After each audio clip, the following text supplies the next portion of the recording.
అసలు ఒక పక్క మీ ఛానల్ మెయింటైన్ చేస్తారు. ఇంకొక పక్క మెరైన్ ఇంజినీర్‌గా మీ బాధ్యతలు నిర్వహిస్తూ ఉంటారు. సెయిలింగ్ ఆన్ 2 షిప్స్ కష్టం అనిపించలేదా మీకెప్పుడు? అందుకే సగం 6 మంత్స్ షిప్‌కి డెడికేట్ అవుతాను. 6 మంత్స్ యూట్యూబ్‌కి డెడికేట్ అవుతాను. మరి ఆవిడేం చేస్తారు మధ్యలో? పాపం అదే తన బాధ. అక్కడేమో నన్ను విడిచిపెట్టుంటావు. ఇక్కడికొచ్చాక సెల్ ఫోన్‌నే అంటే ఫస్ట్ వైఫ్ తినే, సెకండ్ వైఫ్ సెల్ ఫోన్ ఉన్నట్టు ఈమె బాధపడతదనమాట. అవునా? ఎంత అవును. కష్టం వచ్చింది. ఏ అమ్మాయికి ఉండకూడదు ఇంత కష్టం. మీరు చెప్పండి. నిజంగానే. ఏమంటారు మీరలా అన్నప్పుడు? ఫైట్ అవుతది దాని గురించే. హ్మ్. అన్నప్పుడు ఒక 5 నిమిషాలు ఫోను పక్కన పెట్టేసొస్తారు. మళ్ళీ కామన్ అది. 5 నిమిషాలా? అమ్మ బాబోయ్! ఎంత సాక్రిఫైస్ చేస్తున్నారు రాజశేఖర్ గారు మీరు. అంటే కొంచెం తన్ని ఆ టైంలో కొంచెం కూల్ అయిన తర్వాత మళ్ళీ ఇంకా మంచిగా వర్క్ చేసే ఆ స్పేస్ దొరుకుతదని చెప్పి అలా కొంచెం 5 మినిట్స్ పక్కన పెట్టినట్టు పెట్టి తనతో టైమ్ స్పెండ్ చేసి మళ్ళీ 1 అవర్ సెల్ ఫోన్‌తోటి ఉంటా. అబ్బాయిలందరూ ఇంతేనా? మారరా? 5 నిమిషాలే నా భార్యకిచ్చే టైము. బట్ ఒక మాటలో చెప్పాలంటే I know you not the captain of the ship. But still ఒక షిప్‌కి మీరు చాలా ఇంపార్టెంట్ అనుకుంటే, మీ లైఫ్ షిప్‌కి మీ అబ్సెన్స్‌లో మెయింటైన్ చేస్తూ ఆ రెస్పాన్సిబిలిటీ తీసుకున్న అద్వితి గారు she is actually the captain of your life ship అనే చెప్పాలండి. కాదంటారా? Of course. తను ఒకవేళ ఇక్కడ ఏది హ్యాండిల్ చేయలేకపోతే నేనక్కడ హ్యాపీగా వర్క్ చేసుకోలేను. 100% కదా! అసలు తన రోల్ ఎంత ఇంపార్టెంట్ అంటే ఇప్పుడు నేను షిప్‌లో ఉన్నాను. ఏదైనా ఎమర్జెన్సీస్ వచ్చినా గానీ, మా పాప గురించి గానీ, మా పేరెంట్స్‌ని చూసుకోవడం గానీ, ఈ కాలంలో ఎలా అంటే పెళ్ళికి సంబంధాలు ఎళ్ళినప్పుడు ప్రతి ఒక్కరు అడిగేది, ఇప్పుడు నువ్వు షిప్ ఎక్కితే మీ భార్య ఎక్కడుంటది? నా బిడ్డ ఎక్కడుంటది? నీతో పాటు షిప్‌కి నువ్వు తీసుకెళ్ళవు. సో, అత్తమామతోటి ఉండాలా? అన్న క్వెషన్ ఏసిన వాళ్ళు చాలామందున్నారు. ఈ కాలం జనరేషన్‌లో చాలామంది అట్లనే ఉంటారు. ఇండిపెండెన్స్ కావాలి అన్నట్టు ఉంటారు. కాకపోతే తినేదేంటంటే, అటు మా పేరెంట్స్‌ని హ్యాండిల్ చేయడము, చిన్న పాపని హ్యాండిల్ చేయడము, అవన్నీ హ్యాండిల్ చేస్తది కాబట్టి, తను కొంచెం స్పెషల్ అనిపిస్తది నాకు. 100% very, very, very special. Aditi గారు మీరు చెప్పండి. అసలు మీరు ఎక్కడ కలిసారు? లేకపోతే పెద్దలు కుదిర్చిన వివాహమా? మీ రిలేషన్ ఎలా ఉంటుంది? మీరు చెప్తే వినాలనుంది. యాక్చువల్‌గా చాలా మందికి ఇదొక డౌట్. మీది లవ్ మ్యారేజా అని అడుగుతారు. కాదు, అరేంజ్డ్ మ్యారేజ్. ఫస్ట్ టైమ్ పెళ్లి చూపుల్లోనే చూసుకున్నాము. అండ్ వీళ్ళ వదిన వాళ్ళు మాకు రిలేటివ్స్ అవుతారనమాట. కొంచెం దూరం చుట్టాలు అంటారు కదా! అట్లా. సో, అలా వచ్చింది మాకు సంబంధం. సో, పెళ్లి చూపుల్లో ర్యాండమ్‌గా మాట్లాడుకున్నారా? లేకపోతే అన్ని విషయాలు పెద్దవాళ్ళే మాట్లాడుకున్నారా? మాట్లాడుకున్నాం. మీకు కానీ అప్పుడు డ్రైవింగ్ వచ్చా అని అడిగారా ఆయన? యాక్చువల్‌గా నేను నేర్చుకున్నాను. ఐ మీన్ మా పెళ్ళయ్యాక ఫస్ట్ సేల్ ఎళ్ళాక ఒక్కదాన్ని ఉన్నాను. సో, అప్పుడు నేర్చుకున్నాను నేను డ్రైవింగ్. ఏం డ్రైవ్ చేస్తారు మీరు? 2 వీలర్ వచ్చు, 4 వీలర్ వచ్చు. సో, ఆ పెళ్లి అరేంజ్డ్ మ్యారేజ్ మీది. యాహ్! అరేంజ్డ్ మ్యారేజ్ తర్వాత మీకు అప్పటికే తెలుసా? అప్పటికే ఆయన నేవీలో ఉన్నారా? మర్చెంట్ నేవీలో ఉన్నారా? ఆల్మోస్ట్ అప్పటికి 8 ఇయర్స్ అవుతుందనుకుంటా. అచ్చా! సో, ఆయన మర్చెంట్ నేవీలో ఉన్నారని తెలిసే మీరు మ్యారేజ్ చేసుకున్నారు. యాహ్! అంటే యూ నో దట్ 6 మంత్స్ ఆయన ఇక్కడ ఉండరు. 6 మంత్సే మీతో ఉంటారని మీకు తెలుసు పెళ్ళప్పటికే. తెలుసు. భయమే లేదా? ఫస్ట్ ఒక సేల్‌కి కొంచెం భయం అనిపించింది. ఇంక తర్వాత అలవాటు చేసుకున్నా. యూజువల్లీ ఒక ఫ్యామిలీ అన్న తర్వాత వైఫ్ అండ్ హస్బెండ్ అంటే వైఫ్ చేసే రోల్ వైఫ్ చేస్తుంది. హస్బెండ్ చేసే రోల్ హస్బెండ్ చేస్తారు. లైక్ ఫర్ ఎగ్జాంపుల్ చిన్న చిన్నవే మాట్లాడుకుందాం. ఎమర్జెన్సీస్ అయినా ఇంట్లో, లేకపోతే ఏదైనా అవసరమైనా గబుక్కుని ఇంట్లోంచి బయటికెళ్ళి హస్బెండ్ తీసుకొస్తాడు. లేకపోతే ఇంట్లో పెద్దవాళ్ళు ఉంటే ఆర్ ఏదన్నా బయట పనులు మగవాళ్ళు చేస్తారు. ఇల్లు మెయింటెనెన్స్ వరకు ఆడవాళ్ళు చేస్తారు. 6 మంత్స్ ఆయన లేకపోతే ఆయన రోల్ మీరు తీసుకొని చేయడం ఎప్పుడన్నా కష్టం అనిపించిందా? Did you ever have that challenging situation in life? ఒక్కొక్కసారి అనిపిస్తది మా పాప విషయంలో. అంటే ఎంత చెప్పినా వినదు.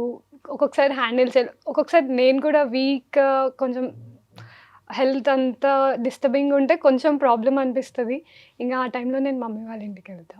అచ్చా! అచ్చా! సో, అచ్చా! కొంచెం అక్కడ మమ్మీ, డ్యాడీ అండ్ వాళ్ళకి అలవాటు ఉంటుంది కదా! సో, రిలాక్స్‌గా ఉండొచ్చు అని చెప్పేసి. Very good. So, parents support మంచిగా అనిపిస్తుంది. Yeah! Be it in-laws or parents whatever పెద్దవాళ్ళ సపోర్ట్ మీ ఫ్యామిలీలో మంచిగుంది.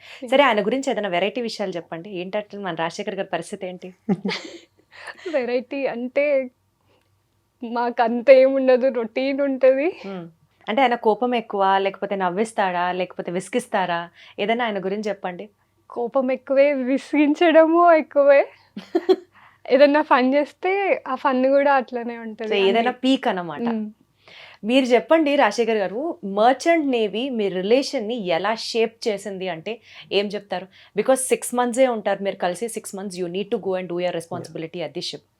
సో, మీ కెరియర్ మీ లైఫ్ని ఏ రకంగా బాండ్ చేసింది అంటే ఏం చెప్తారు? చాలా మందికి పెళ్ళైన కొత్తలో హనీమూన్కి వెళ్తే ఎంత హ్యాపీనెస్ ఉంటుందో, ప్రతి 6 మంత్స్కి నేను షిప్ నుంచి దిగుతున్నప్పుడు నాకు అదే ఫీలింగ్ ఉంటుంది. ఒక విధంగా ఎంత దూరం అయ్యి మళ్ళీ So sweet. కలుస్తున్నాము అన్న ఒక హ్యాపీనెస్ ఉంటుంది. ఈ మధ్య ఈమె కన్నా ఎక్కువ ఇంపార్టెన్స్ పాపకి ఇవ్వడం మొదలయ్యేసరికి సో ఈ రెండు ఉన్నాయన్నమాట. అటు హ్యాపీగా అద్వితిని కలవచ్చు, ఇక పాపతోటి టైం స్పెండ్ చేయవచ్చు అన్న ఒక ఆ మూమెంట్స్ని బాగా ఎంజాయ్ చేస్తున్నాను. కాకపోతే షిప్లో ఉన్నప్పుడే పర్సనల్ లైఫ్ని మిస్ అవుతున్నాను ఒక అది ఉంటుంది. ప్రతి ఒక్కరికి మనకి ప్రొఫెషన్ ఎంత నచ్చినా కానీ పర్సనల్ లైఫ్కి కొంచెం దూరంగా ఉండేసరికి ఆ బాధ ఉంటుంది చూడు, అది ఎప్పటికీ ఉంటుంది. కానీ వచ్చినప్పుడు మాత్రం మ్యాక్సిమం టైం ఇంట్లోనే ఉంటాను కాబట్టి వీళ్ళతో టైం స్పెండ్ చేస్తున్నాను. సో బేసికల్గా బాగా ఇంట్లో వాళ్ళు గుర్తొచ్చినప్పుడు ఏం చేస్తారు రాజశేఖర్ గారు మీరు? అద్వితి గారు గుర్తొచ్చినప్పుడు కానీ, లేకపోతే మీ పాప తను గుర్తొచ్చినప్పుడు కానీ, మీ పేరెంట్స్ గుర్తొచ్చినప్పుడు కానీ, when you miss your family? So miss అయినప్పుడు ఏంటంటే ఇప్పుడు షిప్లో మాకు లిమిటెడ్ ఇంటర్నెట్ ఉంటుంది. దాంతో వాట్సాప్లో కానీ వాయిస్ మెసేజెస్, వాయిస్ కాల్స్ చేసుకోవచ్చు అనమాట. సో నేను ఎంత అడిక్ట్ అయిపోతానంటే షిప్లో ఏదైనా ఫుల్ టెన్షన్ ఉండి నాకు వర్క్లో చాలా ఎమర్జెన్సీస్ వస్తూ ఉంటాయి. ఇక్కడంటే ఏదైనా బస్సుకి కార్కి ఏదైనా రిపేర్ అయినప్పుడు రిపేర్ చేయడానికి ఎవరో ఒకరు వస్తారు. షిప్ నడి సముద్రంలో ఉన్నప్పుడు బయట నుంచి ఎవరిని పిలవలేము. ఏ రిపేర్ వచ్చినా మేమే చేసుకోవాలి. సో అటువంటి ఎమర్జెన్సీ సిచ్యువేషన్లో ఒక 2 గంటలు పనిచేసాను అనుకో, ఒక్క 5 మినిట్స్ నా రూమ్కి వెళ్తానని వెళ్ళి మాకు కాల్ చేస్తాను. అంటే ఏదో ఒకటి పాపతోటి ఒక్క నిమిషం వీడియో కాల్లో వీళ్ళని చూసింది అనుకో కొంచెం రిలాక్స్ అయిపోతాను అనమాట. సో ఆ విధంగా కనెక్ట్ అవుతూ ఉంటాను. అంటే వీడియో కాల్ ఒక 1 మినిట్ మాట్లాడినా కానీ దాంతో ఒకప్పుడు మనకి లెటర్స్ తోటి వస్తే మనము నెలకొక్క ఉత్తరం వచ్చినా కానీ ఆ సోల్జర్స్ అక్కడ ఉన్న వాళ్ళు ఫుల్ హ్యాపీగా ఫీల్ అయ్యేది చూడు. అంటే మాకు షిప్లో ఉన్నా కానీ అలా వీడియో కాల్లో అట్లా వాయిస్ కాల్లోనే మాకు తెలియని ఒక హ్యాపీనెస్ ఉంటుంది. సో ఆ విధంగా మెయింటైన్ అవుతుంది కమ్యూనికేషన్.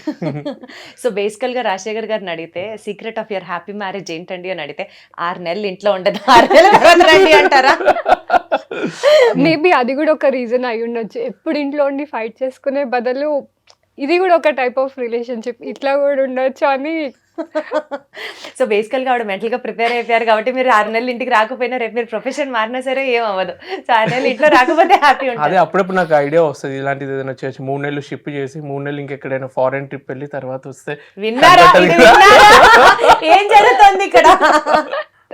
ఆల్మోస్ట్ లాస్ట్ 2023లో అనుకుంటా 11 months షిప్లోనే ఉన్నారు. ఉన్నాను. సో షిప్ కంపెనీలో ఎంప్లాయీస్ షార్టేజ్ వల్ల ఈయన రిప్లేస్మెంట్కి ఇంకొక ఇంజనీర్ దొరకలేదు. సో ఆల్మోస్ట్ జూలైలో దిగాల్సింది ఆగస్ట్ అన్నారు, ఆగస్ట్ వెళ్ళి అక్టోబర్ అన్నారు, అక్టోబర్లో కూడా దొరకలేదు. సో లాస్ట్ దసరా నుంచి దివాళీ వరకు కంటిన్యూస్గా వాళ్ళ హెడ్కి కాల్ చేసి రిక్వెస్ట్ చేసి ఒకరోజు మేబీ పడుకొని లేచి కాల్ చేశాను అనమాట. మేబీ అతను ఏడుస్తున్నా అనుకున్నట్టున్నారు.